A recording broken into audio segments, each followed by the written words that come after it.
People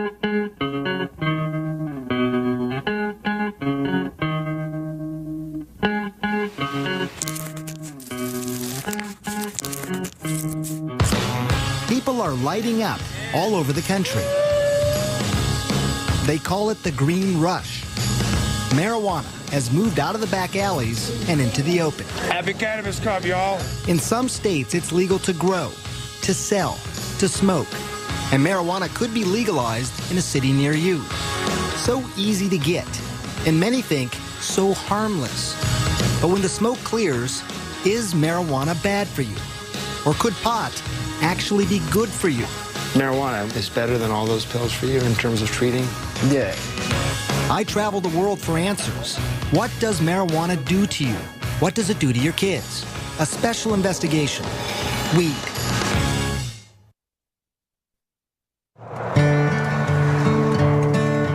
Our journey begins here, in this small town home, nestled in the mountains, with a family who has never allowed TV cameras in before. And you're going to soon learn why. This is so pretty out here. Yeah. They live in Colorado, one of 2 states where it's legal to smoke pot medically and recreationally. But here, it's also taboo to residents like Paige Figge and her husband, Matt. I'm sure it was mentioned to us by someone, hey, you should try this. And I thought, no way. You thought that's fringe stuff? No way, not in a million years, no. But in this area, marijuana is far from fringe. 4 joints, and do you want Island Sweet Skunk? Medical dispensaries are everywhere. Hey, welcome, guys. People are smoking in private clubs and public festivals. But none of this is for Matt. He's a military man, and marijuana would be a career ender. I grew up in Wisconsin in a well-loving family, and I was educated to, like, oh, that's a drug. You don't do that. And I never did. But just decades ago, marijuana was a legitimate medication, also called cannabis, prescribed by doctors and dispensed by pharmacies. This is Harry J. But that all changed in 1930. A relentless warfare against Henry Anslinger, the United States' first drug czar. For him, public enemy number 1, you guessed it, marijuana. This guy saw how he could increase the budget of his department by having this mission, going after marijuana. You know, saying that there's this drug that the Mexican migrant workers are smoking, and it's loco weed, and it's going to make them crazy, and they're going to rape your women. He got the anti-marijuana message out through news reports. And then came this. It is convinced that he is hopelessly and incurably insane. The film, Reefer Madness, portraying the users of marijuana as unproductive, crazed. People are still afraid of what pot can do to them. In many ways, to have defined our attitudes now for 70 years. Yeah. Marijuana then became illegal in 1937. And by 1970, it was a Schedule I controlled substance. The government was saying it had no medicinal value and had a high potential for abuse. All reasons why the Figgies stayed away from marijuana. Until this. And this might be hard for some of you to watch.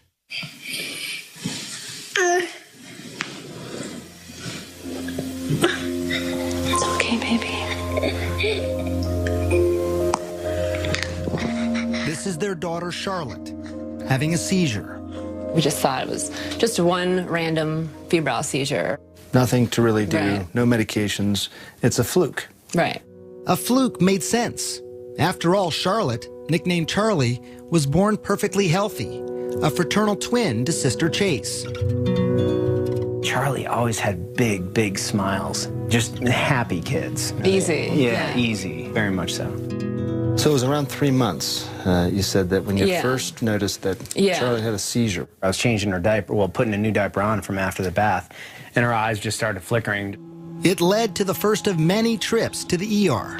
They did the $1 million workup, the MRI, EEG, spinal tap. You know, they did the whole workup and found nothing and sent us home. No abnormal blood tests, no abnormal scan. And developing normally, too. You know, talking and walking, and the same day as her twin. Nothing was behind yet. By the time she was 2, though, the seizures had become constant and started to take their toll on their once happy, joyful little girl. She started to really decline cognitively, and she was slipping away, and she just wasn't keeping up with her twin. The Figgies finally found an answer. It was awful news. Dravet syndrome. It is severe, intractable epilepsy. The seizures start during the first year of life and are unstoppable, difficult to control, and very damaging. Severe behavioral problems, attention deficit and hyperactivity, the self-injury, banging her head on the floor and pulling her hair out, and like a possessed child. This isn't your perfect, happy Charlotte. It was a race against time. Many Dravet kids die young, in early childhood. Charlotte was almost 3. For the next 2 years, the Figgies tried everything. Strange diets, acupuncture, and dozens of powerful drugs like Valium, Ativan, phenobarbital. But nothing seemed to help. Even worse, some of the medications nearly killed her. After 1 dose, she stops breathing. And after 2 doses, her heart will stop. Did you have to do CPR then on her yourself? Yes. I remember when her heart stopped and I had her pulse and I lost her pulse. There was just nothing. The ambulance is on its way. She survived.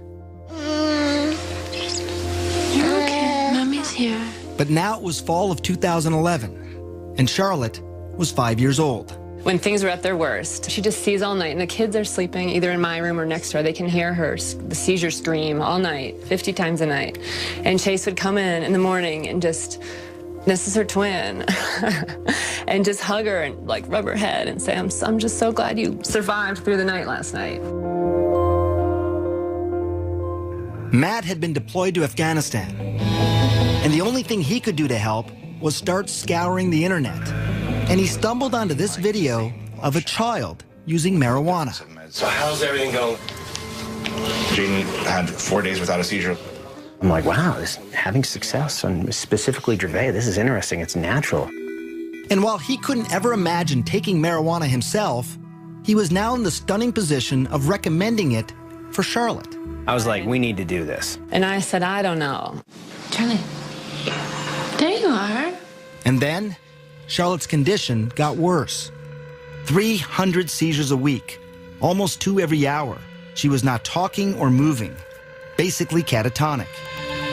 As a last resort, doctors wanted to either prescribe a powerful veterinary drug used on epileptic dogs or put Charlotte in a medically induced coma so her brain and body could rest. For Paige, those were not good options. But maybe, just maybe, marijuana now was. But she was about to find out how hard that would be.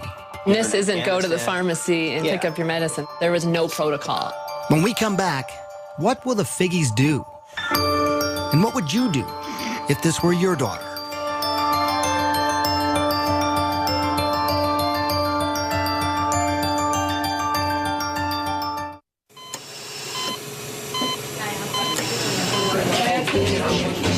She's allergic. I had resigned myself. I don't think she's going to survive this. We've seen her flatline in the hospital. We've said goodbye. You're listening to Matt and Paige Figgy describe their own daughter. What would you do if this were your child? Charlotte Figgy had an extreme form of epilepsy. Her body was so frail that any seizure could kill her. With no traditional treatment left to try and the clock ticking away, her parents decided to try marijuana. Charlotte was just 5 years old.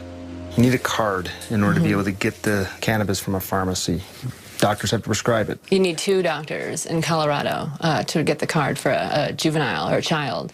It was hard. We were the first young child, and they said no. Everyone said no, no, no, no, no. Certainly her age played a role in my hesitance. Dr. Alan Shackelford is a Harvard-trained physician. He's also among a handful of doctors in Colorado who give prescriptions for medical marijuana. From the moment Charlotte entered his office, he knew she was in trouble. While he was just examining her, she had 2 seizures. She'd failed everything. There were no more options for her. Everything had been tried, except cannabis. Here's how scientists think it might work. Marijuana is made up of 2 ingredients. THC, that's the psychoactive part that makes you high, and CBD, also called cannabidiol. It's the CBD that scientists think modulates electrical and chemical activity to help quiet the excessive activity in the brain that causes seizures. I've been telling my patients to cut. Dr. Julie Holland is the editor of the Pot Book, A Complete Guide to Cannabis. For a long time, the work on cannabis and epilepsy was sort of inconclusive. Maybe it works, maybe it doesn't. They couldn't quite figure it out. And it's only when they really started separating THC from CBD that they saw, definitively, yes, CBD seems to really stop seizures. So the Figgies needed to find something that was rare, a strain of marijuana that was low in THC. Of course, they didn't want Charlotte getting stoned, but also high in CBD to treat her seizures. And that wouldn't be easy. Dispensaries and growers, they make their money off strains that are high in THC. I'm Joel. I'm Josh. No one knows that better than the Stanley brothers. Their family business is pot. And if you look at these clean-cut guys and what you see surprises you, don't worry. They've heard it all before. When we round the corner, they're like, oh, wait a second. Did you finish high school? They all not only finished high school, but also college, and in some cases, graduate school. Now, they are some of Colorado's biggest growers and dispensary owners. They produce up to 600 pounds of medical marijuana a year, and much of that marijuana is high in THC. But here, on their remote farm at this undisclosed location in the mountains, it takes a lot of plants. We're allowed to grow 6 per patient. They have been growing something different, something they call revolutionary. So Greenhouse 1. Greenhouse 1, yes. Welcome to paradise. Behind closed doors and under tight security, we enter what the Stanleys call the Garden of Eden. There's nothing like this in the world. This plant's 21% CBD and less than 1% THC. It took years of crossbreeding plants to get to this point.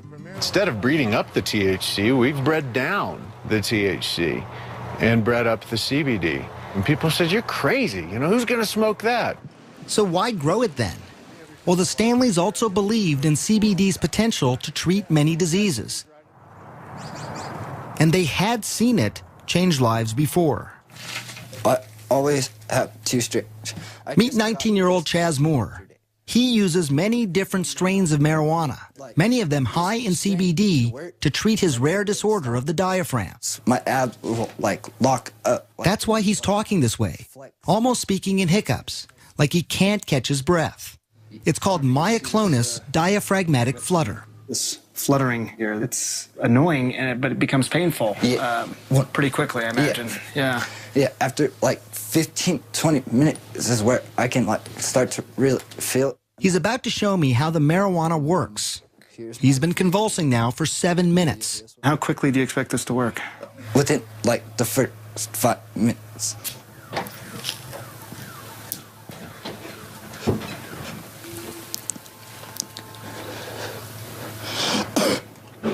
And I'm done.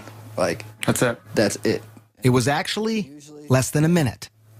Depending on the attack in the day, it'll work within the first couple hits. Hear how his voice is completely different. That attack lasted 8 minutes. But some have lasted much longer and happen as often as 40 times a day. And like Charlotte, he had tried so many things before. By 16, Chaz was taking these powerful, addictive, potentially deadly narcotics and muscle relaxants daily, like Valium and morphine. It would be safe to say that marijuana, what you have in your hand there, is better than all those pills for you in terms of treating what's going on? Yeah, I'm not zombified. I've had 16, 17 attacks today, and I'm still sitting up talking to you. My first attack on all these, I'd be in the hospital. I'm a firm believer that marijuana has actually saved my son's life. Chaz's father, Sean. His quality of life now is 1,000 times better than what it was when he was on the pharmaceuticals. A quality of life that Paige Figge desperately wanted for her daughter Charlotte. But she still had one hurdle to cross: convincing dispensary owners like the Stanleys to sell marijuana to a 5-year-old little girl. When Charlotte's mother called my brother Joel, the brothers had a meeting. He said, tell us about this patient. She's 5 years old, he said. And we said, oh, no, we can't do that. Why? It was the fear of the unknown. Charlotte was the youngest patient at the time wanting marijuana. Would it be too much for her? Or would it change her life forever? We'll find that out later. But first, learn more about what marijuana does to your kid's brain. and yours as well.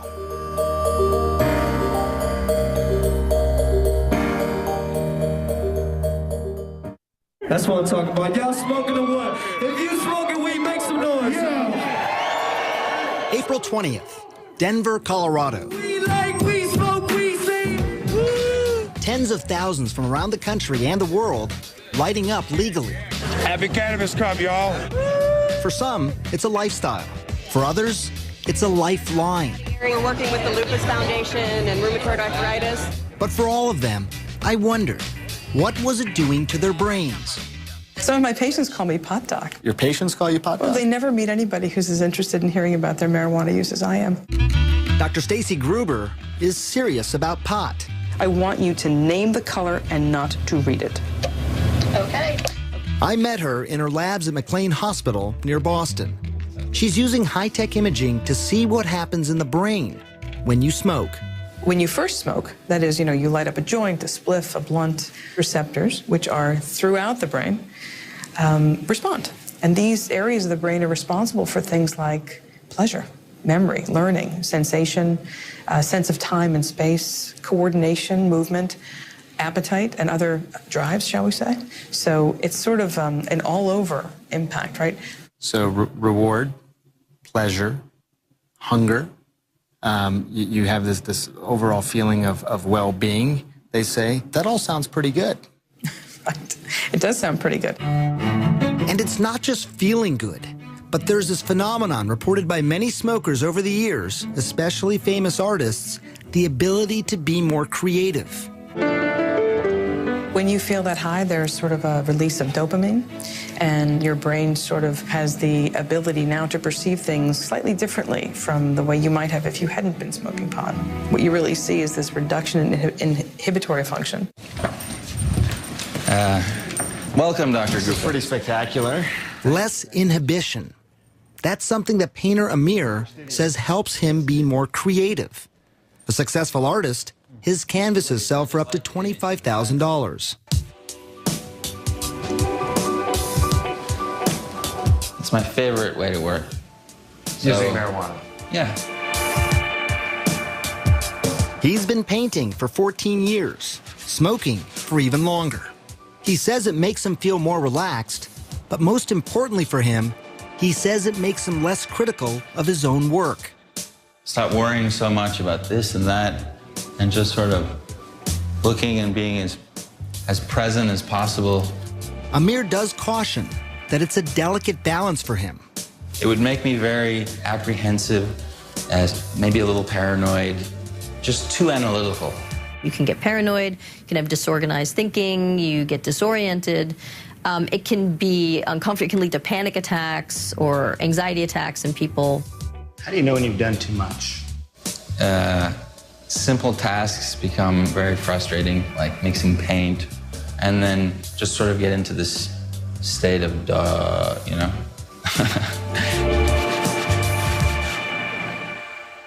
Good nail. And why that happens is exactly what Columbia University neuroscientist Carl Hart is investigating. Exhale. Research subjects in his lab smoke marijuana and then take a variety of cognitive tests.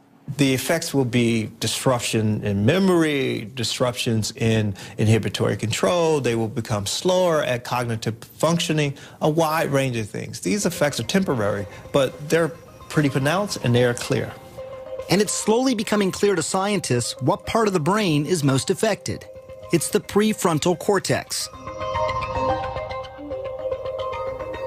It's very important for planning, thinking, coordinating your behaviors. There are tons of marijuana receptors in this region. And we think that marijuana, particularly in the novice, can disrupt all of those behaviors. An impairment that Hart cautions could be dangerous, especially when driving.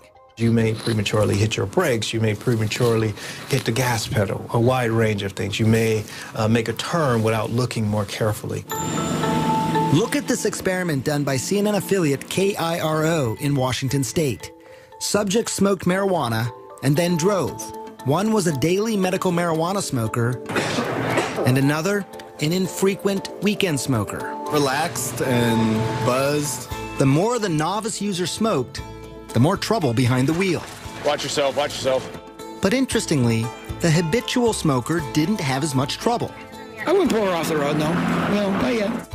And that's something I witnessed firsthand driving around with 19-year-old Chaz Moore. The day that I spent with him, he had been smoking all day long. Do you feel impaired at all? No, I don't. I feel normal. Turns out when you test people who have a lot of experience with cannabis, you don't see many disruptions. But if you test people who have sort of a limited history with cannabis, you can see some clear, pronounced disruptions. Of course, no one thinks that driving when using marijuana is a good idea. But what scientists can't answer is if there is a safe legal limit, and if people who use marijuana daily as a medicine should be able to drive. How impaired are they? What is more clear, though, is the effect of marijuana on the young brain. What we see is a very big difference in people who begin to smoke prior to the age of 16 and those who smoke after age 16, what we call early versus later onset. Gruber's brain scans show that the white matter, those are the highways that help the brain communicate from one point to another, are impaired in those who start smoking early. Maybe there's underlying white matter connectivity differences. That's your concern, it sounds like, that those highways, those white matter highways, are just more disrupted in people who start smoking early. That's what we see. Perhaps not surprising, given what we know about the young developing brain. That's a very delicate time in brain development, and that's not a good time to be taking any drugs. Preliminary research shows that early onset smokers are slower at tasks, have lower IQs later in life, higher risk of strokes, and increased incidence of psychotic disorders. And while these studies are not conclusive, some scientists are still concerned because in 2012, 35% of high school seniors lit up. And that could mean a generation of kids with damaged brains. And many fear something else. I never really told myself I needed help. A generation of marijuana addicts. When we come back, the truth and the science behind what's being called a growing epidemic. And later, Charlotte's story, the first and youngest child to try marijuana in Colorado.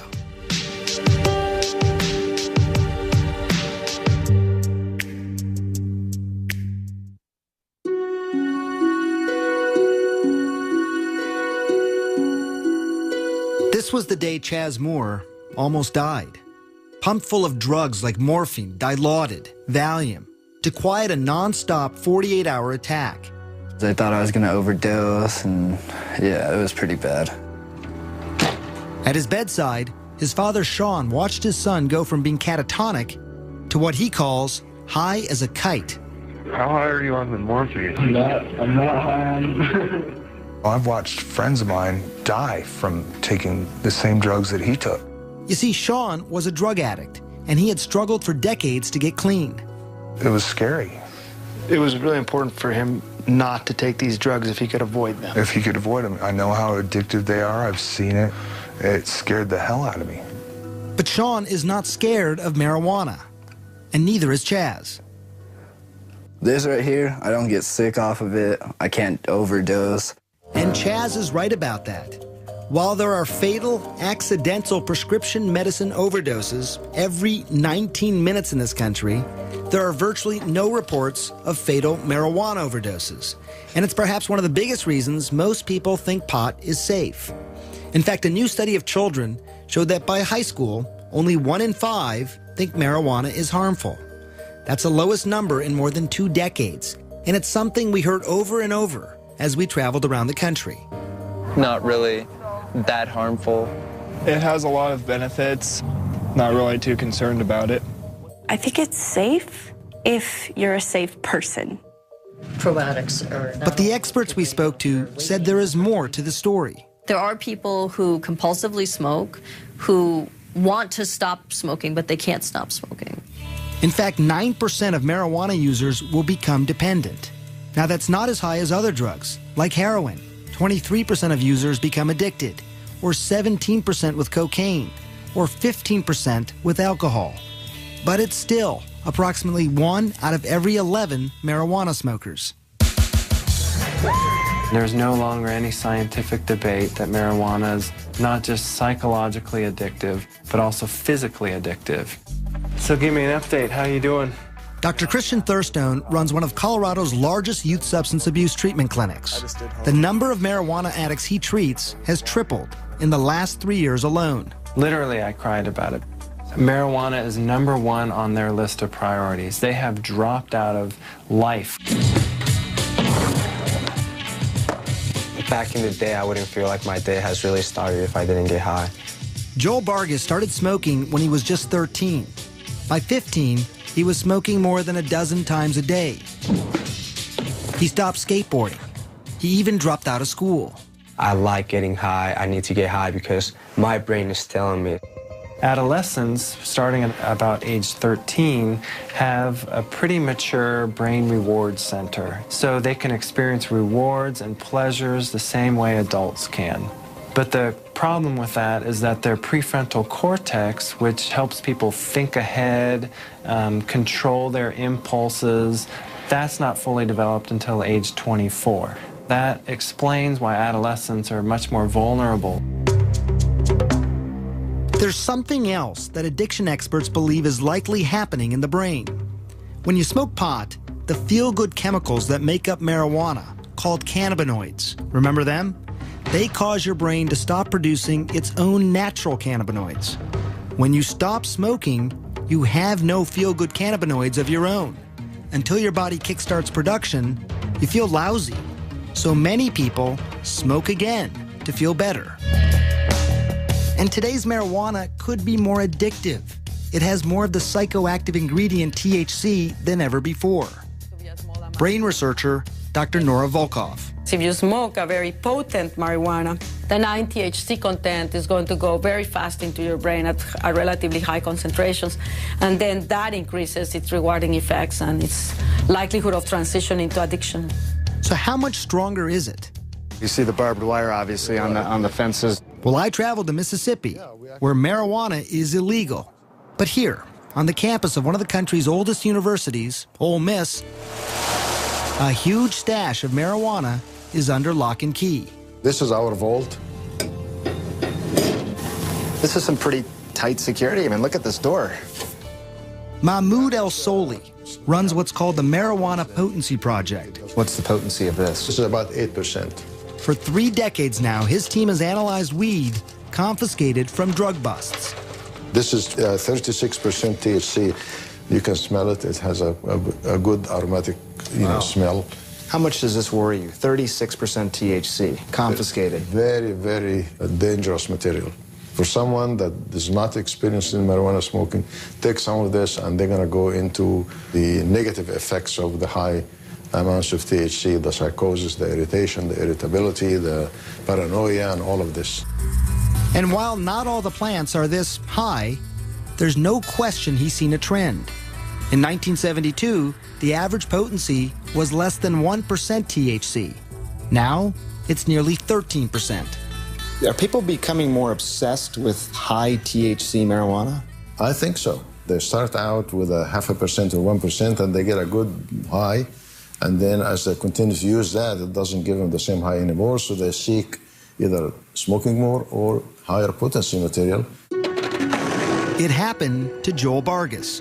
After a couple of years of smoking daily, Joel eventually ended up in rehab, where he faced mild withdrawal symptoms like irritability, insomnia, nausea. It certainly isn't anything nearly as dangerous as abrupt discontinuation of alcohol. You know, for somebody like Joel, going into rehab is really about learning new behaviors, more than it is about sort of treating the physiological dependence or tolerance or withdrawal issues. Joel's been clean now for 6 months, but these kinds of risks, they don't scare off Charlotte Figge's parents. People ask us that a lot, like, how did you make that decision? It wasn't a decision. It wasn't a decision. It was the next viable option. And some would say a radical option, marijuana for a 5-year-old. But it was an option they hoped would change her life forever. Baby. When we come back, Matt and Paige Figge finally give their Charlotte marijuana. The results are shocking.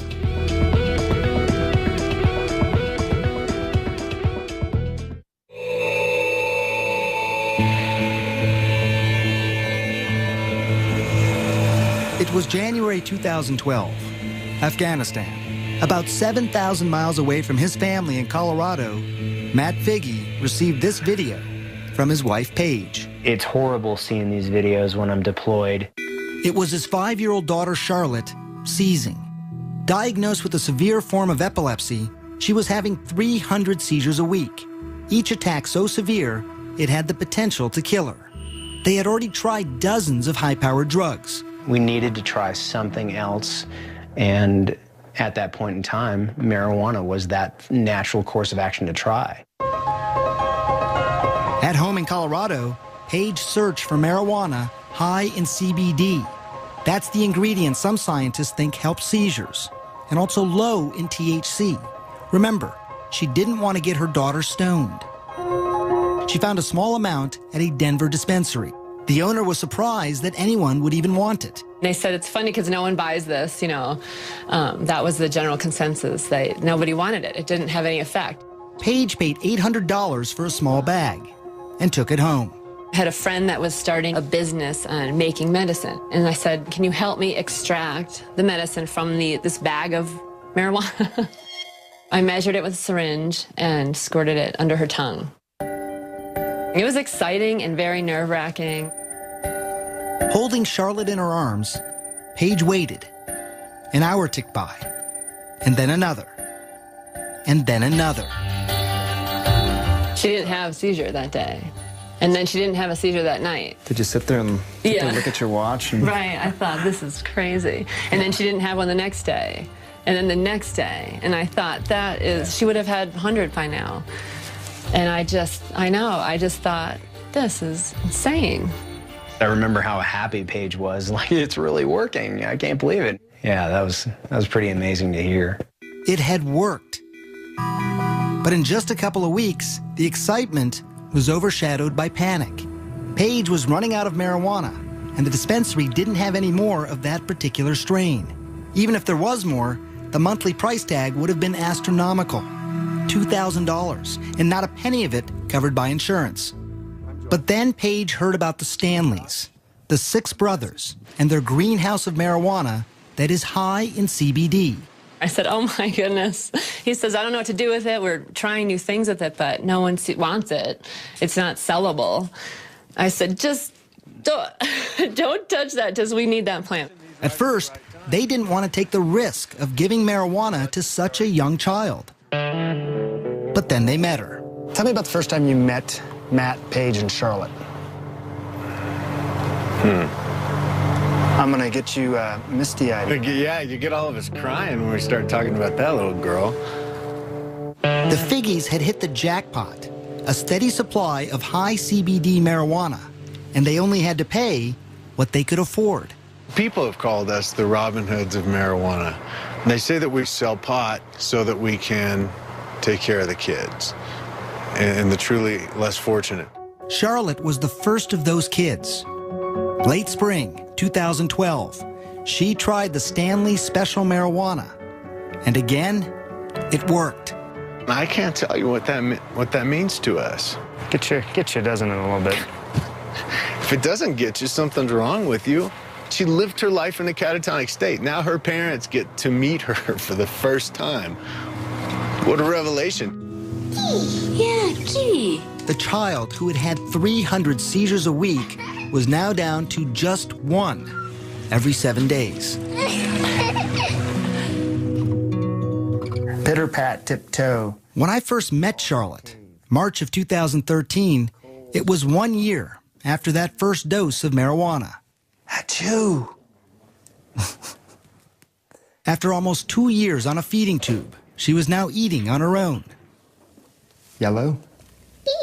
She was talking, even walking. Puppy. Yeah, she said please. Go!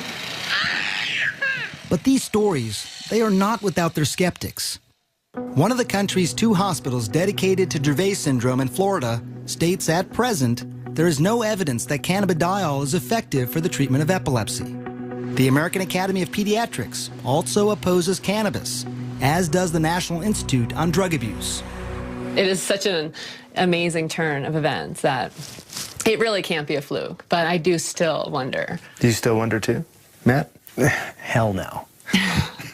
You know it's working. It's working great. You just look wonderful. And Charlotte's doctor, Alan Shackelford, also agrees. Yet his commitment to medical marijuana has drawn criticism. He's even been called Dr. Feelgood. How difficult is this for you to talk about as a physician? We are typically conservative as a profession and probably as individuals. We want more proof, and cannabis doesn't have that. And it's why he has traveled the world to look for researchers who might have the answers. And that took him to the place many call the medical marijuana research capital. Israel. It might surprise you, but actually research into cannabis and epilepsy started here in the 1970s, with studies that showed it could reduce convulsions in rats. Today, Shackelford is hoping to start clinical trials in humans there. We need to understand it well enough that they won't be reluctant to at least give it a thought, at least try it. And it's not just epilepsy, but researchers in Israel are studying a variety of illnesses. When we come back, what they're finding, up close, and an amazing look inside hospitals and nursing homes where patients are lighting up, courtesy of the Israeli government.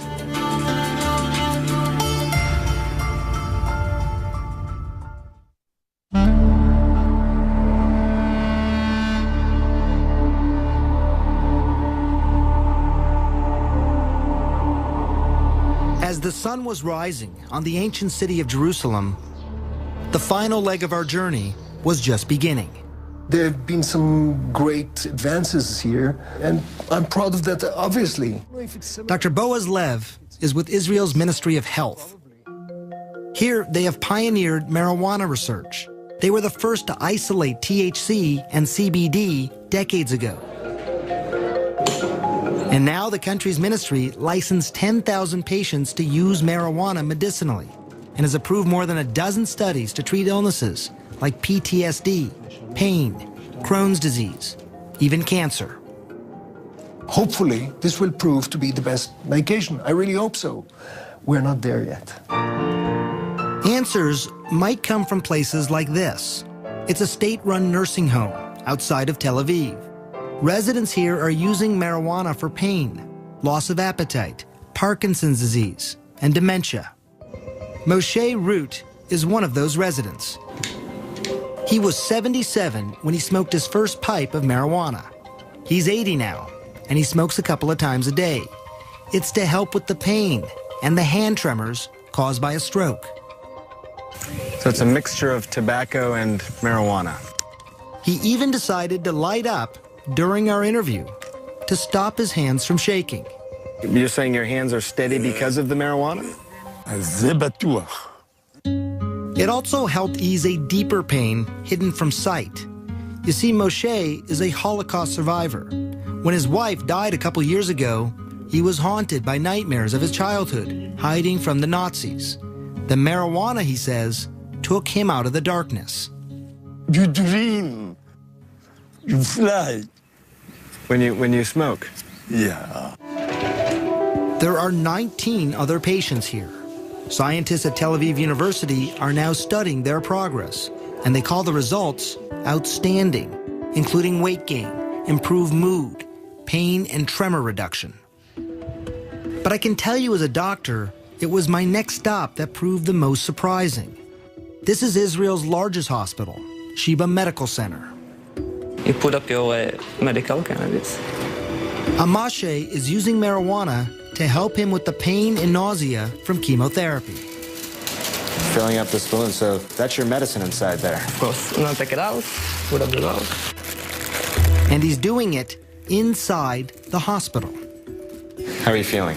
A relief, first of all, in the muscle, in the leg.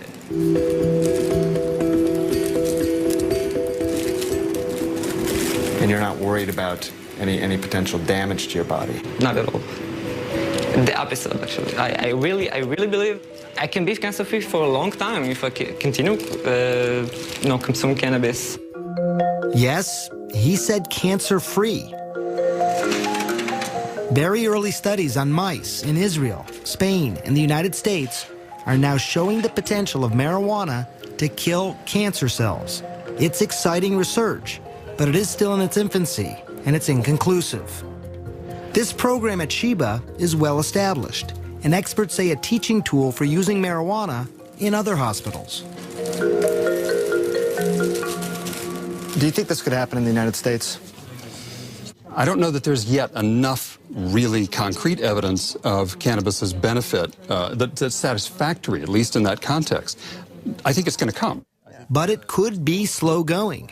The FDA has been great at approving studies, but National Institute of Drug Abuse has been really stonewalling and blocking any studies looking at therapeutic effects of cannabis because that's not their mandate. Their mandate is to look at the harms of drug use. It's very easy to blame an organization. Dr. Nora Volkoff, who is the director of NIDA, says they are not standing in the way. She claims they are not the only government institute that approves marijuana research. If you would come up with a grant that says, okay, this is going to be a treatment for drug addiction, then it would go to us. But if it's cancer, it goes to the Cancer Institute. If it is schizophrenia, it goes to NIMH. And so the institutes have a mission with certain diseases. What is clear, there are bureaucratic hoops that most researchers simply don't want to jump through. Neuroscientist Carl Hart. There are not many people studying marijuana. It's very difficult to get approval to study marijuana. What's nice about Israel is that the government is helping the research to happen. And it's research that could give hope to patients like Charlotte Figge. I made it. Scientists in Israel are learning that marijuana use might actually protect the brain, not damage it. They've been able to show that it can decrease the amount of brain damage from head injuries in mice. To be able to give a medicine after the injury to reverse some of the damage, that's huge. I want to paint my nails. You want to paint your nails? I'll paint your nails. I literally see Charlotte's brain making connections that haven't been made in years. It's almost seeming to build her brain, where before it seemed broken. And while scientists are still at the very early stages of knowing if this is actually happening, I can tell you it was remarkable to see her progress. In the 3 months since we first met her, we saw a change. She was now talking more. Say puppy. Yeah. She's horseback riding. Good girl. She even rides a bike on her own. And the special strain made for Charlotte is now named for her. It's Charlotte's Web. It is Charlotte's plant. It's Charlotte's plant. Not anymore. Now it's for all the children. More than 41 children are using Charlotte's Web here in Colorado. All of them are reporting significant seizure reduction. And there are dozens more on a wait list, hoping, praying that a plant could change their lives, just like it did for Charlotte. I'm gonna get you. You both seem very at peace. I'm very at peace, yeah. Very peaceful. We've been given a great life. You know, it's unfortunate that Charlie has this Dravet syndrome, but thank God we've got something now that's working. And she's doing so great today. Yeah.